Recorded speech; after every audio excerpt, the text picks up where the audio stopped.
Dans l'actualité également ce soir, on connaît désormais les tracés des futures lignes de tramway qui devraient être mises en service en 2026. Le T9 d'abord va permettre de relier, je vous le rappelle, la Doua à la Soie, à Vaux-en-Velin. Il va finalement passer par la rue de la Fessine et l'avenue Albert Einstein en ce qui concerne le T10 qui ira de Gerland à Vénissieux. Le tracé retenu va entraîner pas mal de modifications de circulation importantes du côté de Saint-Fond. Reportage sur place de Maxime Régnier. Des années de consultation et un tracé enfin dévoilé pour le T10. Une quinzaine de stations entre la halte Tony-Garnier et la gare de Vénissieux, 24 minutes de temps de parcours et l'objectif d'accueillir plus de 22 000 voyageurs par jour en 2030. Un tram très attendu à Saint-Fond où la majorité des habitants utilisent déjà les transports en commun.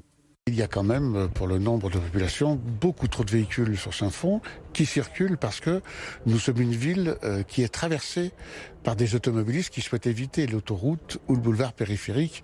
Et cela ne sera plus possible avec le tramway. Effectivement, que la clientèle de passage, c'est celle qui venait se servir surtout dans nos commerces de restauration rapide. Je pense que ça, in fine, on ne pourra pas l'éviter. Toutefois, nous allons avoir une ville dans laquelle nous allons beaucoup mieux circuler, en particulier à pied. Et je pense que les commerces vont en profiter. Mais en plein centre-ville, les restaurateurs de la rue Carnot sont inquiets. Déjà aujourd'hui, on a un problème de parking. Donc ça va être pire avec les travaux. Il n'y aura ni accès, ni parking, c'est sûr.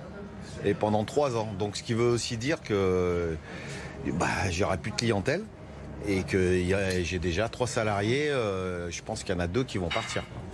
Alors quand le tramway va être là, je ne pense pas que la clientèle que j'ai va se servir du tramway. Moi, c'est vraiment des commerciaux, des gens, comme je vous dis, qui bossent dans la zone. Pour être définitif, le tracé doit être voté lors du prochain Conseil métropolitain. La mise en service du T10 est prévue pour le premier trimestre 2026.